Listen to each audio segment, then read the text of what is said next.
Hello, and welcome back to my bookshelf tour. Let's take a deep dive into probably what's the heart of my collection, maybe the dark heart of indie comics, of the independent scene. The thing that I think it's probably one of its greatest artists, but also its greatest weaknesses, greatest shames. I don't know. Um, I watched when I was a kid in the 80s. I was watching TV one night and a documentary came on called Art School Confidential, I think it's directed by Terry Zwigoff. And I think it was. We'll take a look at it in a second. Check my sources there, but it was kind of a compendium of the independent the underground comic scene of kind of springing out from 60s, maybe even into the 50s, and kind of going through a lot of artists. Bill Griffith was in there, Spain was in there, a variety of people. But the biggest figure by all accounts, was a guy named Robert Crumb, and his work was disturbing. It was very sexy to teenage me. It was very, um, it was, Crumb was very fascinated with women, powerful women, women with large asses. A lot of times, I think the powerful women thing was also more of an S&M thing for Crumb. He enjoyed the thing of being dominated by big women, by getting piggyback rides from them, and a lot of kind of just things. He was also known for like kind of Fritz the Cat, and kind of the Keep on Trucking cartoon, which I guess got used for stuff, and I think he did some rock and roll album covers, and it was like, oh, interesting guy.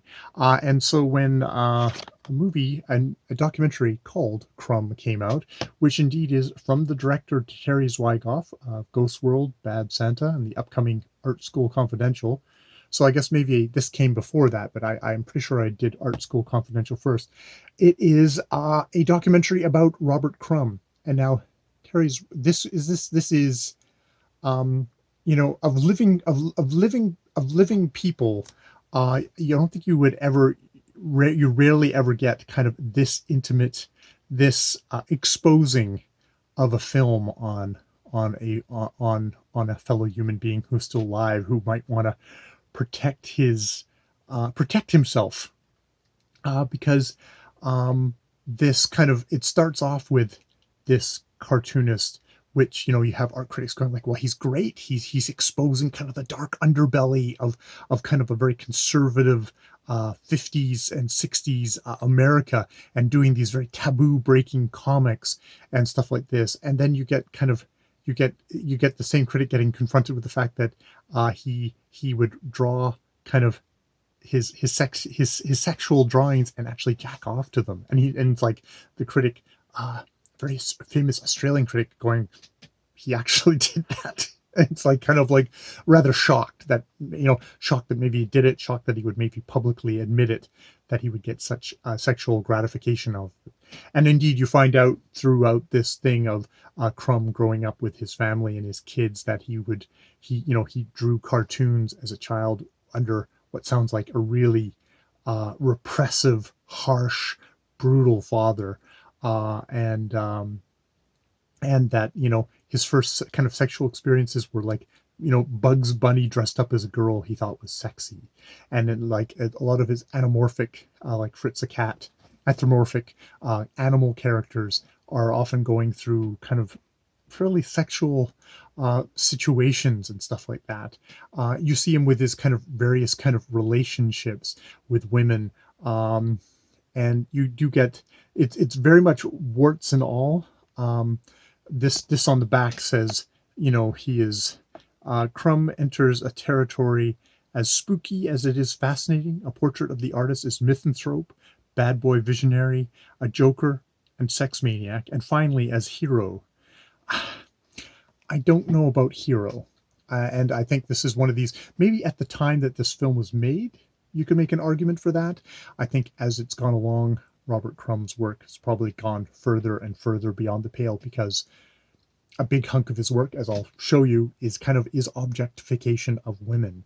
And as much as that is, it's also just, it's a very kind of naked, unsparing, brutal expose of a male id lust, the darkest, most horrible impulses.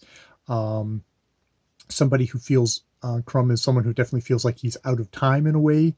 He's not really interested in the hippie moment. He's actually more interested in kind of like 20s and earlier stuff. And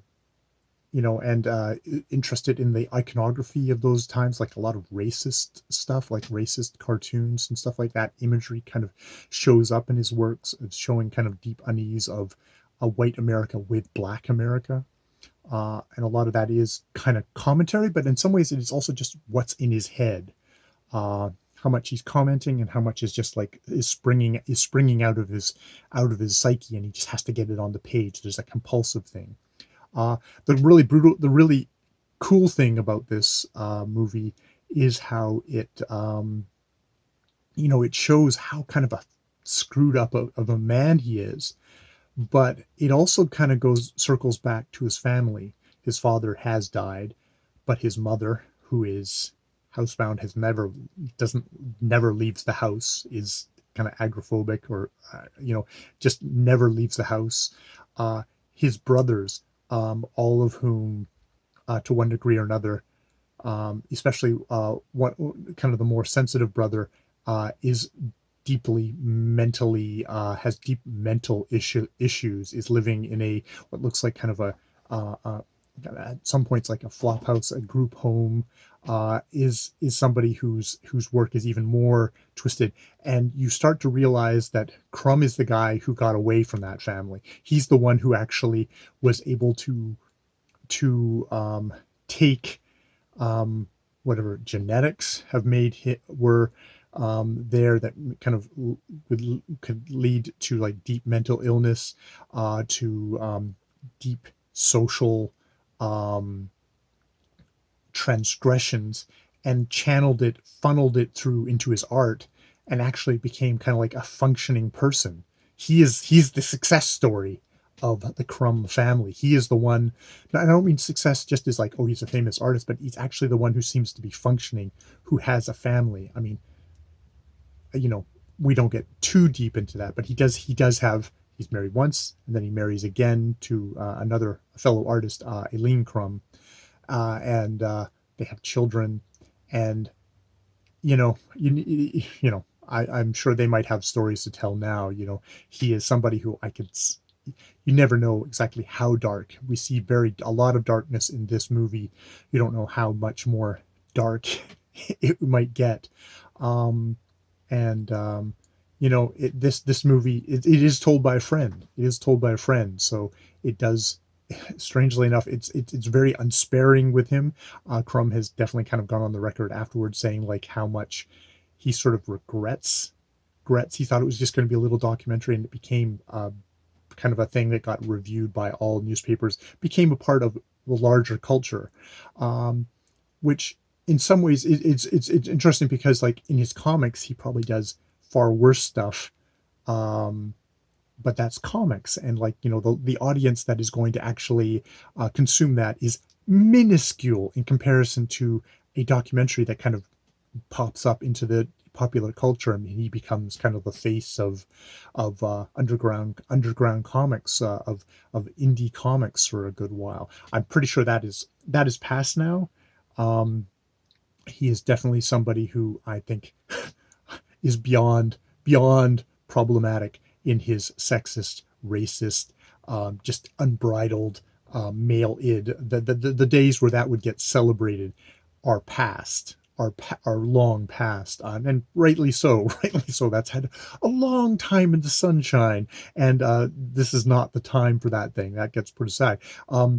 That said, at least in the past, I found his work really compelling. So I think this has been more of a review of it's a movie review in some ways about Crumb. You know, it has he's in it. You get him, you get his ex-wife, you get his Aileen, his current wife. This is God damn it, if I could read in the back. It's somewhere in the. Is there anywhere I can actually read something that's large enough for me to read? This was done in 1995. 1995. So he's still going now.